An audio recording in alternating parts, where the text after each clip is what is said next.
Young Reporters Disclaimer. Before we get started, a quick note. The views and opinions you'll hear on the Young Reporters are just those of the producers, our guests, and our friends, and don't represent the policies or official views of the Orin Edson Entrepreneurship Plus Innovation Institute. And remember, the Young Reporters podcast is for entertainment purposes only. Matchmaker Communications 101, in collaboration with Arizona State University's Edson Entrepreneurship and Innovation Institute, presents The Young Reporters. The Young Reporters chase down ordinary people doing amazing things in the greater Phoenix community and beyond. These inner-city young journalists take their classroom on the air, a class about ethics, commitment, loyalty, and teamwork. When you're on The Young Reporters, be prepared to talk about things you never expected. And now, let's go into the classroom. So reach for me like the petals of a rose bloom in its season. Well, when we talk about talking about things you never expected, that whole last show with our group in the studio it's not that I didn't expect it, but it was so wonderful and loving, and it was about healing touch, and it was like, what an education from our two massage therapists in the studio. And we're going to do a little review on that show, but we got everybody back, plus we've got a new guest on the show. So happy to have Paula Alvarado join us, and Paula is a representative of the Edson Entrepreneurship and Innovation Institute, which we are privileged to be part of in this collaboration with the Young Reporters. So welcome, Paula. It's so nice to have you here with us today. Thank you for having me. This is something I've been looking forward to find out more about you, what you do. We've had a brief conversation, but let me introduce our other panelists who are here for our earlier show today. And we do two shows. Whenever we go in the studio, we do two shows, and we sort of produce them on about a once-a-week basis. And we're coming up on our one-year anniversary here. We started on July 17th last year, and so they haven't kicked us out yet, Alan, right? No, and like I said, I just saw Matthew this morning, and I booked it through 2030. Wow. Yeah. And they only usually do 6 months ahead of time, right? Or you got it 4 or 5 years now. Yeah, but he was so accommodating. He's like, yeah, 2030. Yeah, well, yeah, we'll do that. I'm sure. sure he wrote it down too, right? He probably wrote it down. This is. I'm joking. I know this is the older version, the Young Reporters. Alan Reefa, you never know if he's joking or serious, whatever. But we always do a double check with him. It's a tired. You're awake. You're awake for the show, right? It's a tired joking. I only got 2 hours of sleep last night. You know what? You had a happy hour followed by a bad fish sandwich. So right? I did happy hour, but somebody suggested that I go try their fish. You probably want to say who, because they usually have good fish. Now, mind you, I haven't been to this. It's a restaurant. It's a very nice restaurant. For like years. They do great food, but you happen to. Now maybe it was your happy hour before that caused the trouble. You know, it might not have been. No, I didn't have any food there, but so these recommendations. So I thought, oh, what the heck, I'll go try a This piece is our of show, fish. by the way. You never know where our show is going to go. I'll try a We're piece. talking about your happy hour combined with a late night meal. Yeah. You didn't get sleep, apparently. I had two of these cod, and you know what? I had such bad stomach cramps. Yeah, they might sponsor us someday, so you want to be careful. You never know. You never know. Yes, but I'm also the editor-in-chief, so I can edit out what I want. That's true. I can put it on the record, By the way, just and then I can. For the record, Alan is a luxury real estate guy. You wouldn't know it by the start of our conversation today, but he's a luxury real estate guy who also happens to be a world-famous smooth jazz musician from many years ago, as you were told by some young people at a rehearsal recently for Paula's a gala dance of Paula Hartley, who has the other Paula name, but except she's a Paula, and this is a Paula. But the earlier music was in the smooth jazz. The new one, that's the more orchestrated music, that's been heard in over 100 countries. So this is your new music, your new composition. Yeah. Right? And this was done at Chick Corea's studio in Los Angeles? No, the last album was done at Chick Corea's. Oh, okay. But this one is when I recorded it during the pandemic. But this album has now gotten. So you're being heard all over the world. Correct. Phenomenal. Over 100 And countries. just to bring Paula up to date, Paula Hartley, was the principal dancer for Ballet Arizona for many, many years. Prima ballerina, whatever you call it. And Paula's part of our group. She's a regular, comes in the studio. She was going to come today, but she just got busy trying to put her gala thing together. She's doing a gala. It'll be up at the Orpheum Theater in October, September, November. September 5th. September 5th. And so Paula's fabulous. And so Paula has asked Alan to contribute music to the performance that'll be at Orpheum on September. So Alan's amazing with his music. It's a combination of their students from 19 to 12, and then they're bringing in 11 star ballerinas from around the world, handpicked, that they're bringing in to be a part of the show. You've done a good job of learning her gala information. That's great. Yeah, and you know what? The other thing is, I got to go back because the tutu I got is pinching me on my side, and Well, they got to fit you better. it's binding. And then my ballet shoes, I went up on my toes and it crushed all the stuff in the front. So that usually happens the first go around, I hear. they said I need another 6 inches, for the for the padding, because I'm a lot of weight on my toes. Yeah, well, that, When I do these part of shows, physical fitness, Alan. Bob? Yes, sir. Yes, sir. I mean PE Yes, sir. to the 10th power. Yes. When I do these shows, don't you know that I'm always on my toes? Yeah, I believe it. You are.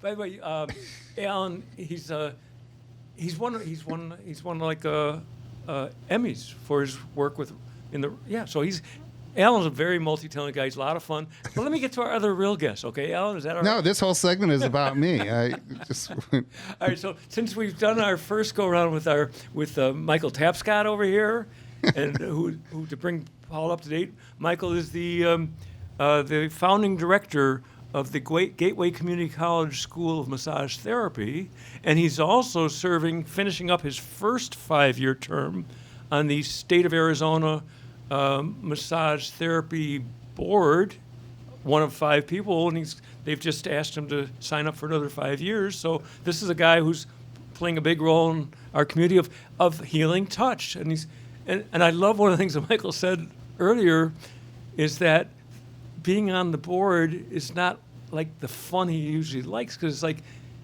you got to take seriously the standards of what you can and can't do in massage, and he's always loving and liking people, and it's really hard to be a disciplinarian, probably, right? Is that sum it up kind of? That sums it up very well. I do not enjoy policing. I mean, it's necessary, but I sure don't enjoy it. Now, Paula, maybe you're a policing person here at Arizona State, because your title is like the program manager for operations, and that's with the ASU Edson Entrepreneurship and Innovation Institute. And so what does that mean? And we're going to get to more of her background. What does that mean? What does that title mean exactly? That title means a lot of things. So it means that I support in a lot of areas when it comes to the overall E&I. We can go by E&I for short. I always repeat it because entrepreneurship and innovation. Because Arizona State is #1 in the country for innovation. For and the you guys 11th year in the row. for like 15, probably 80 years in a row, but it's really like 15 or something like that, right? Yeah, Something like that. And so this is #1 for innovation, and that's why we're so proud to be minor part of the collaboration with. But yeah, that's significant. So your job is to sort of do what then? So I help support when we think of the day-to-day operations of any type of organization, any type of office, if you will. E&I has about 50 plus team members on its team, just in general. In the Edson group itself? Yes. Covering all aspects of All the aspects of Edson entrepreneurship, Foundation. yep. Okay. And so when you're saying operations, it's like, it's thanks to you that we're in this room, right? Is that part of what you're saying? A little, I would say very, very little, but Thank to you, a point. Paula. Thank you for your cohort, Michael, right? Yes. So He worked with Alan directly to help us get sort of booking regularly. So that's a big deal for us. Well, I just want to add also that it was a combination of Kim putting me in touch Kim with Reynolds, who's fabulous. she's awesome. Yeah. We love Kim. Yes. And she put me in touch with Matthew, and then Matthew kind of picked it up from there, and he was fabulous. I got to meet him today. So he's part of the operations too, is that right? Yes, that is correct. And so Matthew helped you with the scheduling the room then, right? Yeah, and then last time we were here, Paula was in his room, and that's when I asked, if he was here, and you mentioned that he was gone for the week, but then that's when you got in and told me your story, and it was like, OMG. Alan came at me. He says, "You got to get her in here because you're going to love this. Aside from the operations here, she's got a background that covers funeral homes and cemeteries, right? Is that part correct. of your background, right? Yes. Doesn't that fit into Healing Touch to some extent, Michael? Absolutely, from cradle to grave. The whole thing, yep. She's covering all ends of it, right? But you would never think of her as being in one of those places. So how did you describe your journey? How did you go from being in the grave industry to being a visionary at Arizona State University's Edson? Yeah, so I ended up really just falling into it. I was 19 years old, and as any 19-year-old is looking for a job, I was applying to places like Joann's and Bath & Body Works, and come to find out that I have an aunt. Connection, right? Yes. A connection. We were talking about that in the last show. Not nepotism, but in a way, maybe just a little. And it helps, right, to have the entry level? It helped. So she was in the business or whatever? She was already in the business. The business being what? She was an office manager for a funeral home. Oh, that's fabulous. And so she knew of another funeral home that was in look of a receptionist, looking for a weekend receptionist. And I said, I have no life. Please take me. I am happy to work every single weekend. And of course, you being one of the other things I researched on you being a creative writer, it fit right into your plan, right? That was exactly what I wanted. I knew I was going to get a lot of romance happening in the funeral home.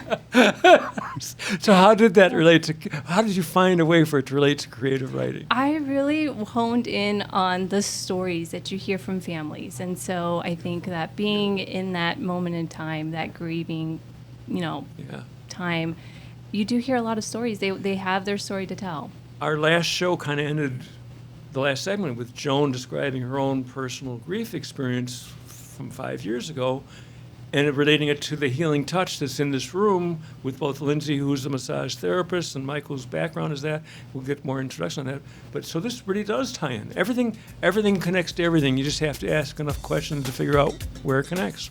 We are the older version, the young reporters. We're off to a great start in this segment, and we'll get more into the funeral home business and the massage therapy and the media business with all of our guests in the studio. Stay with us. We'll be right back.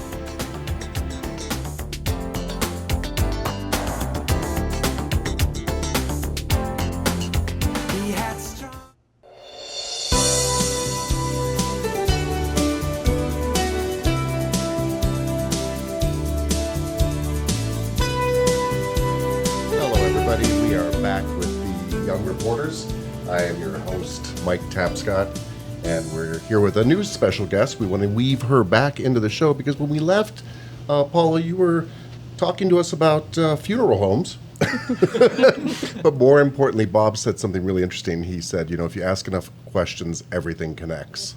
And you had already mentioned a lot of stuff. You weren't in the last session, but you already mentioned a lot of stuff that we had mentioned that you weren't privy to. And so I want to hear a little bit more about the creative writing, and you had mentioned that everybody has a story.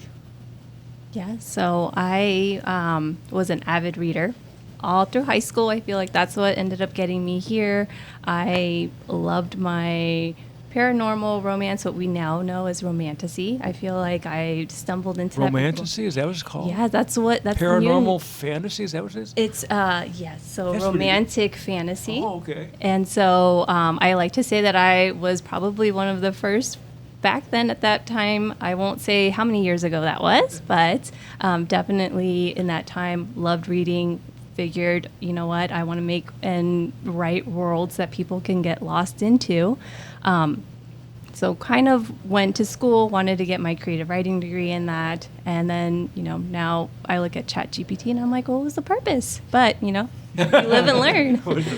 Well, the purpose is the creativity, I assume, right? Yes, that human piece. Yeah. There was just a discussion, by the way, that all this moves supposedly to ChatGPT, that it actually opens up more room for the creative writing. So, It does. I will say nothing is better for a thought partner than ChatGPT, at least in that it helps you kind of help with the outline. I wasn't really good at creating. I don't know if everyone remembers those little bubbles where you have to kind of create an outline. You were given an essay to do. ChatGPT gets you to that point. So I will say that would have been helpful then, but now I can say that I did get an English degree without ChatGPT. So that's my claim to honor there. One of your other parts of ASU was you were involved with global health research. There's a couple of research areas you were involved with ASU, right? Yeah, so that was another point in time. So let's see, that was around 7 years ago. So I am a California transplant. I am that person that moved out here. Did not cause everything to skyrocket, I promise. But I was definitely here coming in, and that was my career change, right? I was just leaving the cemetery industry and decided to apply at Arizona State University here, and one of the roles was for the Global Health Research Center. So what did they do exactly? Because So- we've had, I can't remember her name right now, we had somebody from the World Global, that's part of the Edson group. So this is a separate research center within Okay. ASU. Okay. And they are in tandem with the Southwest Interdisciplinary Research Center. What is all that about? So they really focus on research with minority health disparities across Arizona. Michael, you're nodding your head. You know about this stuff? Well, what's so funny is my daughter works for ASU, Karina Tapscott, and she doesn't work in that department, but she works in that type of stuff where they study positive outcomes of programs for public health. I mean, that's her Exactly. her thing. So this is a dinner conversation we would have. So Let me bring real quick, I'm going to reintroduce Lindsay Cole into the mix here, and Jones Tillman. Lindsay, you like Michael, have a background in massage therapy, but you're looking to branch out in other things, correct? And so part of show number one was just an amazing amount of vulnerability. And Lindsay, and I got to know Lindsay as my massage therapist through a really hard period in my life. And she does fabulous work, and she's got a fabulous heart. And so she's become part of our team as a regular when she's available. And I met Joan at an event that Alan took us to that's sort of in the integrative medical field, that Joan happened to be there by an invite as well. And getting to know Joan, and her background is with American Airlines, but also she got involved with her husband in media business. And so Joan, describe, because we didn't get too much of that in the first show, describe the media business and where that went to and the levels it reached. Because Jim Tillman was the third African-American pilot ever hired by American Airlines, I guess. Yes. Or maybe, and I'm sure there's a lot, and I know you've talked before about lots of stuff, but I can only imagine some of the headaches and issues that had to be dealt with. I mean, recent history, you're hearing about people getting on an airplane making stupid comments like if they see that there's a minority pilot, they get nervous. I mean, the stuff Jim must have run into had to be unbelievable, and the stories that the black pilots must have had. But you were all part of that media history, right, with Jim? Most of it.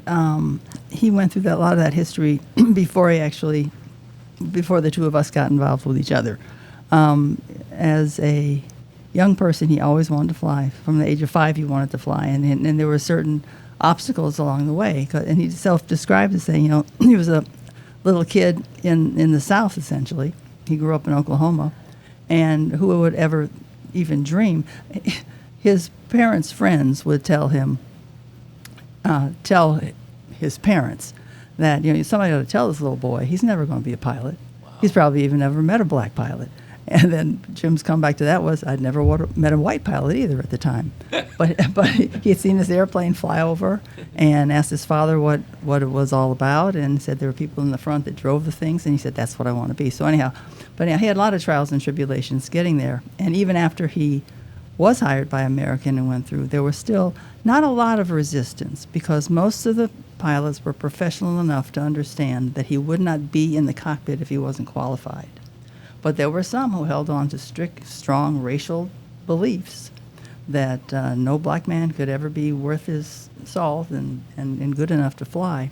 And he had some obstacles there, but generally not. And he and the other guys that I got to meet, who were some of the first pilots, were such incredibly fine people that they would not let those obstacles stop them. And you've got interviews, right, with a lot of these pilots? I do. You did something. You and Jim did something with all Yeah, these pilots? there was a retirement party for one of the first black pilots. And at that event, there were assembled about 9 or 10. I even got a nice interview with the Tuskegee Airmen. But we recorded their stories as to how they got from wanting to fly to flying for a commercial airline. And they're all individual stories, and they're incredible, but there's the same trend running through each and every one of them, the obstacles that were put in front of them merely because of the color of their skin. And so they're fascinating because they're all incredibly well-spoken, they're all well-educated, and you hear these people's stories and you say, what is wrong with people who just think you can't do something because of the way you look? But, that's life, I guess, in the world. But where were we going with this? When you were, as Jim Tillman, by the way, became like a big weatherman in Chicago. That's sort of his first media thing that I was aware of, and I was from the Chicago area. But he also became a regular commentator whenever there's like an airline disaster in the United States. Jim Tillman, all the networks would go to Jim Tillman as one of their airline experts. So you'd see him all around the country for various things happening. Yeah, his being a pilot and essentially one of the first few in Chicago, too, it opened up a lot of doors that wouldn't have normally been offered to him. And he was smart enough in most cases to initially say yes. When he was offered, he was working for NBC, had a magazine-type format show, and that's another long story how he got into that. But while doing that... That was with the public TV station, wasn't it? Yeah, initially, the first one was the public TV, and the second one was the NBC station. And they needed a weatherman, and someone pointed out, well, we've got somebody who looks at the weather almost every day because he flies through it. And he was called on a trip, and the station called him and said, we'd like for you to come audition for the weather anchor position. And without hesitating, he said, yes, I'll do that. And asked about it later, he said, I could always say no if I didn't like it. But he had a theory that opportunity does not knock. It sneaks past your door, and you have to open that door and grab it. You come out with book titles like crazy. That's from him. It doesn't knock, it sneaks around the corner. Oh, this kind of like what we were describing about everybody stumbled their way into something, right? Sure. Paula, you kind of stumbled your way into the funeral business, right? I did, yes. Well, it seems like being open to accepting something and just saying yes and not saying no to things. You find I had a yourself in conversation different yesterday things. with Robert Vera, who's going to be in the studio with us our next show, and Robert's very big with Silicon Valley University, for example. It's going to be a great connection for us. But talking about that, a lot of students nowadays. And I've run into this trying to get people on the show or trying to get schools to commit to give us students to work with. The answer no comes out so often, or the afraid of. I get a lot of people saying, my son wants to do this, but he's asking me to talk to you about it. So the mothers are becoming the go-between to keep the young men protected so they don't have to face the conversation. It's kind of crazy stuff. I just want to go back to what you were just saying about the yes and no. And this goes back a long... You got about, 30 seconds, Alan? You got to remember your clock. I'm good. I'm working it. Okay, good. And I'm the chief and editor. Okay. Editor-in-chief. You meant what I knew. Yeah. So anyway, this goes back. Tony Robbins had put out this video I came across. And this is, again, it must have been in the 80s. But he said this thing about... if you say no, you already know what the result is. Nothing is going to change, right? If you say no. If you say yes, every possibility now opens up, so that when you get presented with something that you have to make a decision on, and I've done this so many times where the first thing you do, like you go into a store and the salesperson comes up and wants, can I help you? And you go, no. You don't even want to hear what he has to say. You just say no. So instead of just saying no to stuff, I think about it and go, well, I know the results of that. I don't know the result of yes. So let's go with yes. We tell all of our kids all the time, what happens if you don't show up? Yes. The answer is nothing. If you don't. So Paula showed up today, and Michael showed up today, and everybody showed up today. So I know we're coming to a commercial break here. Yeah, we are. We are. There it is, right there, I think. Oh, there it is. There's my cue. So we are the older version of the Young Reporters. We're about halfway through the show, and so we're having a lot of fun already, and a lot more to follow, including I want to get back to Michael's book, The Homeless Hero. So stay with us. We'll be right back.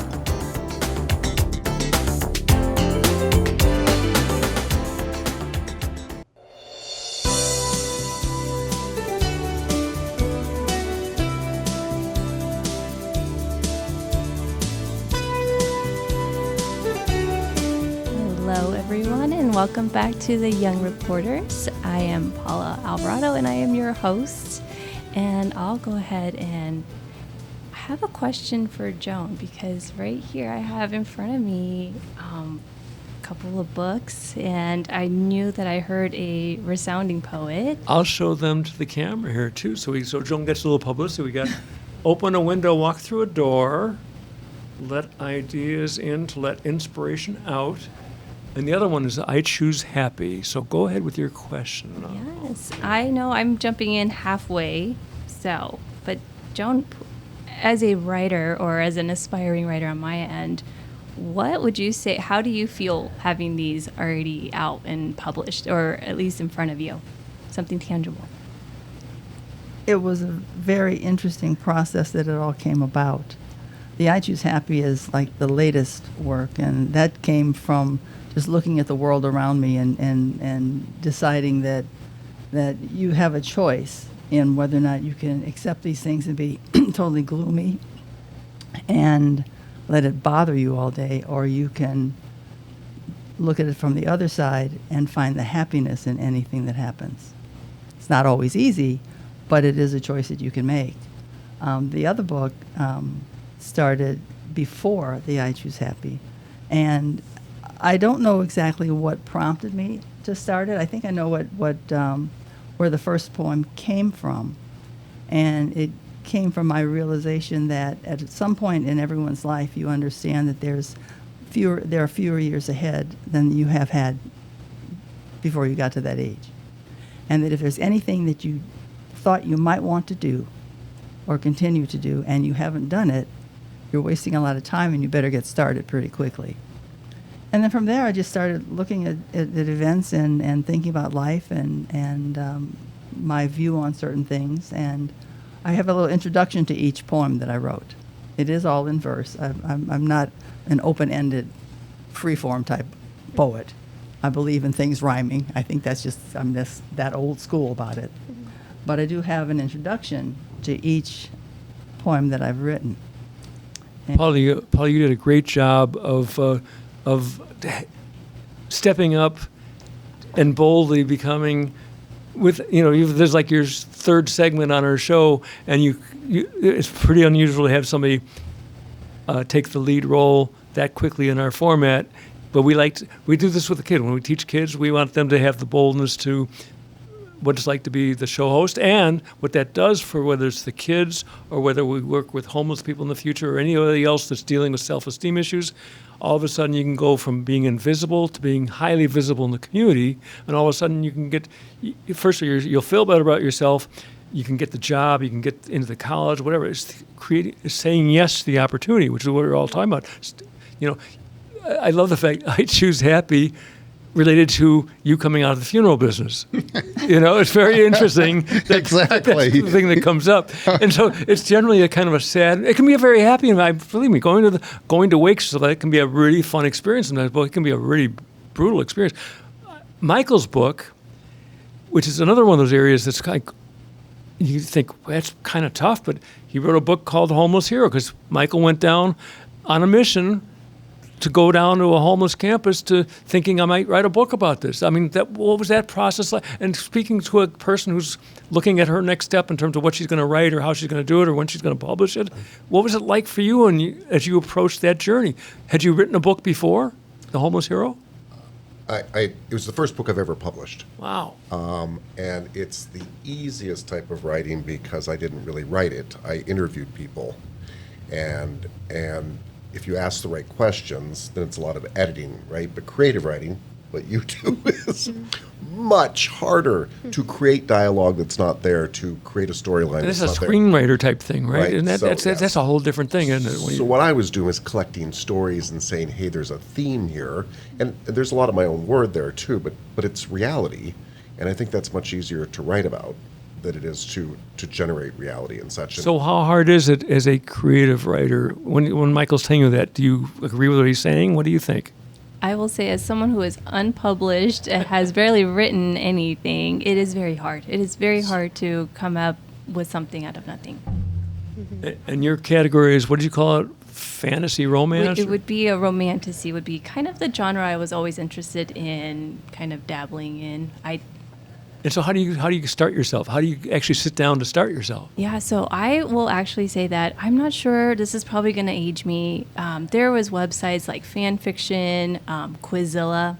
That was my first stab at writing. I was on there reading everything that probably my generation was writing, was a lot of that vampire, werewolf. This was around the time of Twilight. And so reading all of that and seeing, okay, I can write something probably around the same area or same genre, but I would tweak it and I would probably make my characters a little different than this. Lindsay, is writing one of those things that you're kind of into, or is that totally a foreign thing for you? What? I'm resonating here. We might even be similar in age because that was what I was doing in my high school time. And I know that out there on the internet somewhere, there's some cringe, shameful attempts at a ghost trying to talk to the alive person because they have a crush on him or something. Your version of creative writing? Is that what you're saying? Oh, okay. I was also doing that, like just coming up with an idea and writing, or inspiration from popular topics at the time. Harry Potter was mine. Harry Potter was the fan fiction go-to. I didn't do any of it, but it was more of like, okay, how can I change that relationship be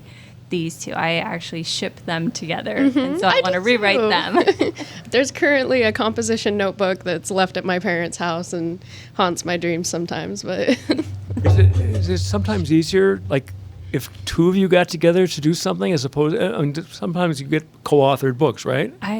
You know what, I will say my experience in my courses while I was in the program for creative writing, we did a scenario where we took two of us, you and another peer, and you would write something down and then give it to the next person and they'll write something down to kind of finish off where that thought was going. And we created the most beautiful poem that I go back and I'm just like, this is amazing, and it was all in collaboration with someone else. So is that something that you think maybe in order to get a jump start, that collaborating might be a good way to go? Or? I would say yes. And I think that now, chat does probably serve that piece with a lot of people. But I would say it's remiss to not want to collaborate with someone else who can definitely brainstorm with you. Mm-hmm. And so, Michael, you kind of diminished your process as being just gathering information. But that, again, tell us a bit about that. I diminished it with good reason. I've written, by the way, a fiction, fictional romance, and it didn't go anywhere. But you actually wrote it? Oh, I wrote it, and I tried to sell it, and I've read it many times, and the more I read it, I think that is not a good book. But I really do. I wish I was, and I'm so impressed with people that can take you into another world or into another person, and I just don't think. I don't think I did that. I just got to add is that this album I recorded this time is, everything I've written mostly is romantic songs and stuff, but this one with the orchestration is all right in that wheelhouse of the romance and the, whether it's a broken heart or it's a happy heart or whatever, but that emotional is what I was doing through the music, where you're talking about doing with the writing, and I'm watching the movie as you all are talking, and it's like, oh, they're writing the script, and I'm putting the music in to fill in the script. So we're all in this creative, going into the tummy grinds of expressing your feelings, and I got to tell you, it is, no matter how many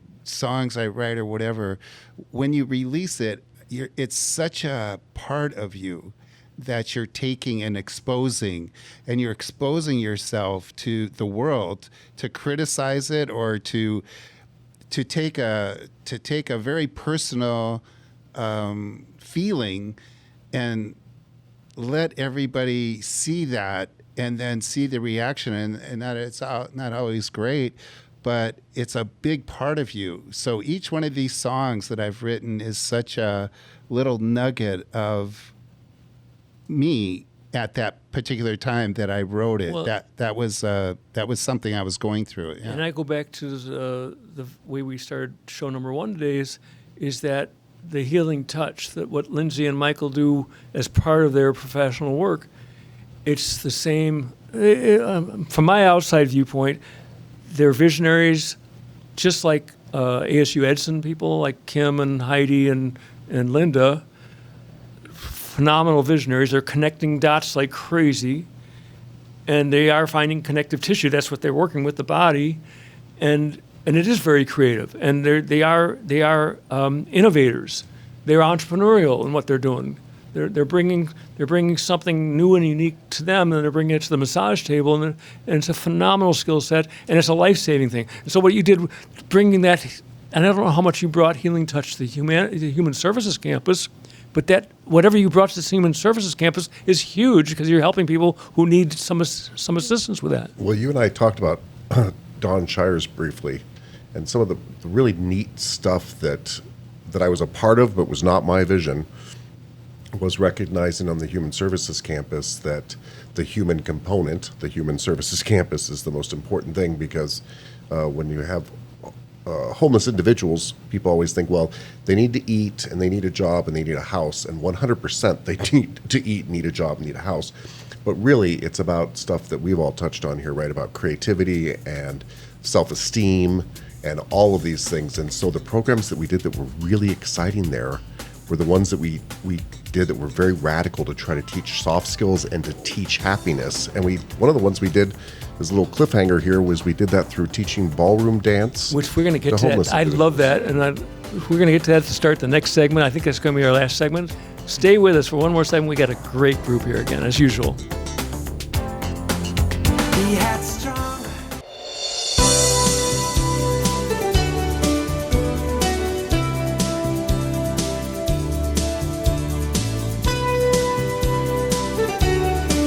Welcome back, everyone, to the Young Reporters. In fact, this is the older version of the Young Reporters. I am Joan Tillman, your host. And let's get right back into what we were talking about in the last segment. Michael, early on you brought up the concept of soft skills, and how particularly the homeless that you work with don't have those. But a lot of other people don't have them too. How do you view them, and why are they so important? I love that you said a lot of people we know don't have them. And of course, we all express them to certain levels, and I don't know how to measure that. I'm not sizing each of us up in the room, but you definitely know when you're around somebody with really good soft skills, because they tend to make you feel included. They tend to stimulate the conversation, all that kind of stuff. And we see people in our corporate jobs where they go, I just can't get a promotion. I've got the degrees and all that. And you think, yeah, you're not good at connecting with people. They don't like you, I hate to say. It's something like that. And there's nothing wrong with that person. They just haven't really learned that ability to connect but still have boundaries. Can I ask something? This is really interesting as far as this phrase where you're naming it the soft, skills. I've never known about that, as far as that there was actually a thing. All I knew is that there was something was supposed to happen and it didn't. So, but I didn't know that soft skills was like actually something that really exists, that has been identified like that. Right. because nobody ever taught me anything about soft skills. Obviously, you hear how I talk here on the show. I have no soft skills. I have Soft skills. And a lot of it's in your music too. Go ahead. That's completely wrong. I mean, actually, that's exactly your hard skill is your ability to connect this wiring and know how to use the balance. So that's your hard skill. That's your hard skill. Your hard skill is the technical knowledge to do your job. But the soft skill you did when you came in is you smiled at me when I walked in the door, and I felt a little bit awkward. I didn't know you, and you made a little joke, and you sat me down here, and those are soft skills, right? Yeah. That thing where you built up a little bit of a relationship with me so that we can now interact with the hardware, right? And so there's lots of people that are technically good at their job. They're very good at like pushing that paperwork or operating that machine, but they're terrible with people, and this is going to be even more important with AI, right? It's the soft skills that allow me to interact and get the hard skill to work with other people. So, a massage therapist, for example, anybody can rub a body. Okay. But can somebody in a healthy manner love somebody else and create a safe space that's unique for them and what they need? That's a soft skill. And so we found out with that it's missing in lots of areas, and we all practice them. We're all practicing them right now. We practice them in social settings, and they're modeled for us. And if I say something kind of wrong or a slightly off color joke or something, your guys' eyes will droop a little bit, and you'll kind of go, oh, and that will teach me like, oh, that was not good in public. Don't do that. That's how we learn soft skills. Oh, no. Yeah, we learn that kind of feedback from people. Mr. Fishman has no soft skill. He gets in your grill. When you goof up and say something you're not supposed to, he gets in your grill. That's during the breaks, though. It's only during the breaks, now. Never on the air. Okay, only a little break. He might need to work on subtlety of his application of soft skills, right? But that's a soft skill too, knowing when to bring the hammer down and when not and such. Anyway, that's your board. That's your state board thing, right? That's right. The hammer, unfortunately. Yeah. That's the part you don't like. Right. That's the part. Paula, what was it like? I'm curious. What was it like for you to become a member of the Edson team related to these soft skills? Because I mean, these are all very creative, very intuitive, very visionary type people, and you coming from this world you came from, the business of death, basically. What was it like coming into the I guess you've probably been in ASU before the Edson thing, right? No. So, before Edson E&I, yes, because I did, I originally came and worked with the research centers with ASU, so that was before Edson E&I. So I would say that the change from the cemetery industry over to higher education, I'll say there was a strong sense of imposter syndrome on my part. Imposter? You felt like an imposter, is that right? I did, because I felt like, yes, I worked my way through the funeral home. I ended up leaving in a management position, right? And then now here I am, and I don't know about research. What really drew me to that job description was really the they had a program that was very specific to substance abuse and in the minority population. And that drew my attention, and I said, what fantastic way for me to go ahead and get into research here, right? And so I put in the job application, and the skills that I did learn being in the cemetery industry really did help me. I was very, how do I want to say it? Had a strong, high attention to detail. I did manage all of the death certificates, and so I had to have a layer of attention to detail. I had to make sure everything was written correctly, everything was correct, because one small mistake, and to you in an office setting, that doesn't seem that big, but to a family who just lost a loved one, that is probably going to be the last thing that they want to deal with. And so that really helped me come in, and I saw everything from a different lens. And so coming into this world of education and bureaucracy to some extent, you're coming in with more real-world experience, especially life and death kind of real-world stuff. As I'm listening to her talk right now, I'm hearing a creative writer. I'm hearing somebody who's got this, she's got ferocious movies and novels in her waiting to come out. Wait. Because of all this landscape she's covered. Paula, you didn't add what you told me is that you also dressed Oh, What was that? Yeah, this is important. So I was very obviously working in the funeral home. You have to wear muted colors. You're in complete black and dark, somber colors, right? And I love fashion. I am that girl. I You're love the my fashion clothes. funeral person. Yes, I'm a fashionable funeral person at this point in my life. And When you said did she dress the dead bodies? Yeah. Oh, the whole that's bit. what you meant. So that's the whole Oh, thing. Yeah. that. Okay. Yeah, so- that was part of your story you were telling me, Yes. and you're dressing the bodies, and I'm the one. I You're can't. like, what are you talking about you for? We're talking These about are the Like, Twilight it's obvious your novels. fashion is lovely, but what about the Can dead you people? just share a little bit about you dressing the? Yeah, so Without naming names, right? of course not. No. So No, we're all in the witness protection program right now. so my role was very administrative, right? But this kind of goes back to my operational. I like to be helpful in any way that I can be. And so the funeral director that was on site the day needed help dressing someone that their service was coming up. It was probably about in the next 3 hours or so, and we needed to go ahead and get them dressed for it. And so they asked me if I can go ahead and help, and I said, yes, please. I want to observe. I want to see what this process looks like. Because for a very small second, I wanted to be an embalmer. That really went away. I think maybe in this moment, this was that pivotal moment where I decided maybe that's not for me. But it was such an experience because you don't realize it, but this person is not easily malleable. You cannot move them as you would, as you imagine dressing a toddler or, dressing your, a loved one that's got an injury. This is someone that is just, you have to rely on equipment to help you with this. And so for me, it was that I think there's a level of desensitization that I had in this moment. It really felt like it was an out-of-body experience for myself. So, and I will say that it was interesting. And would I do it again? Of course, because I'm always happy to help. But it was definitely one of those moments where this is really what my line of work is, and this is what it's going to involve. Jonas, you're hearing this. I'm just curious because you're still tail-ending your experience with your husband and the grief. Like you're saying in the last show, you're missing the touch. So as you're hearing Paula describe what she did and having to desensitize from the moment, does that trigger anything in you as you're listening to this?